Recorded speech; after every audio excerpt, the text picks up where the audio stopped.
Little bit of a history of the Albany Corporation and its gang of lawyers from Great Britain.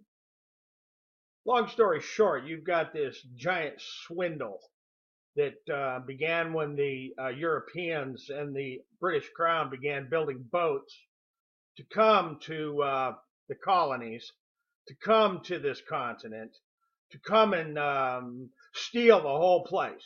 They stole everything in sight, and they set up their feudal land system all over Maine, all over New Hampshire, all over Vermont, all over New York, Pennsylvania, Maryland, Virginia, the Carolinas. They set up their feudal land system that they brought with them from England and France and Spain and the Netherlands.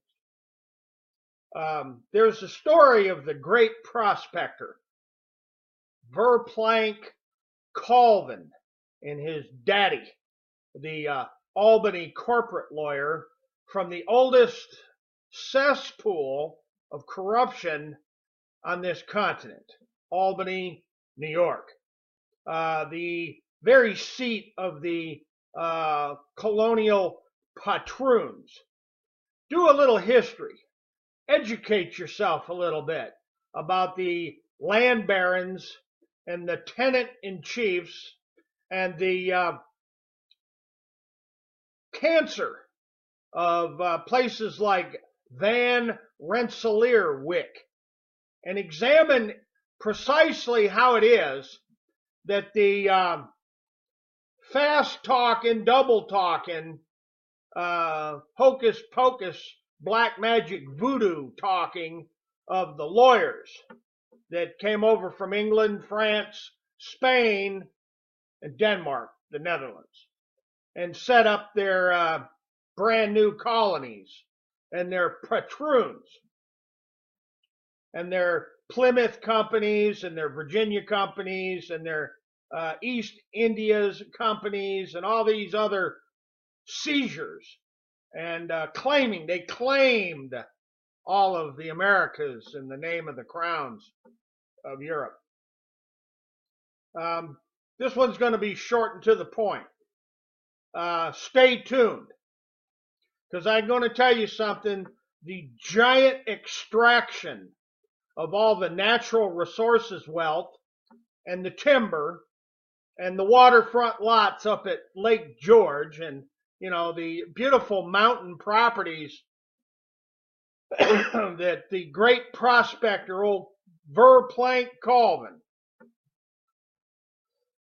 they called him the great surveyor, but what he really was laying out his own fortunes for him and his daddy and his daddy's lawyer friends at the Albany Corporation. They were setting up the chessboard to feather their own nests to improve their own lot. Modern speak, that's line their own pockets. The great prospector that's worshipped. Oh, he's a god amongst the Royal Forest Gang of the Wilderness Preservation Unit, set aside religion of the tree huggers of the North Country.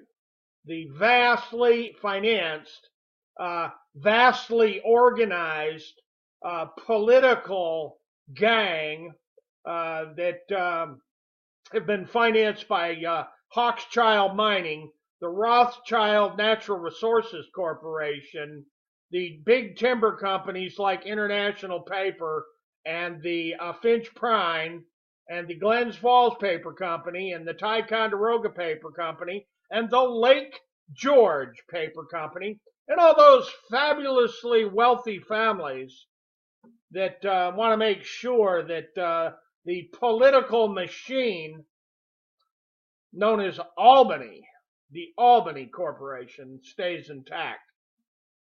The old patroonships, where you got the land barons and the peasants and the serfs, and you've got the wealthy and the working class. Stop and think about the old working class for a minute. That's the people that keep the 1% rolling in the dough. Well, we'll leave it right there, ladies and gentlemen. I've attached some new links to my Adirondacks conspiracy expose on the vast, giant, massive extraction of the Americas. And that's what it's all about, folks.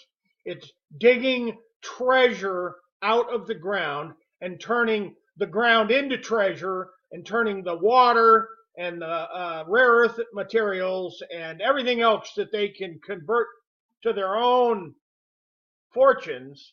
That's what the extraction of America started out as when they stole the whole place from the real Americans, when they stole the whole place from the first Americans. Let's get real. The Algonquin Indian Nation, I'm sure, would agree with me, and I'm certain that the Delaware and the Onondagans and the Penobscot and the Iroquois and the Huron and all the other Native American peoples that got swindled and slicked by all those hoity-toity British and European families, you know, the white guys that showed up in the boats. America, it's not just going on in the western United States with the BLM. It's not just going on in Burns, Oregon, and it's not just going on in Golden Butte, Nevada. This giant, massive land grab, extraction, and conversion is the very reason that the crowned heads of Europe built their boats from the royal forests in the first place. Ladies and gentlemen, I'm going to leave it right there. Enjoy the Adirondacks conspiracy. And if you have any insights or historical materials that you need to contribute, please make sure that you send them on in. We'll see you again next time. And yes, we will be back.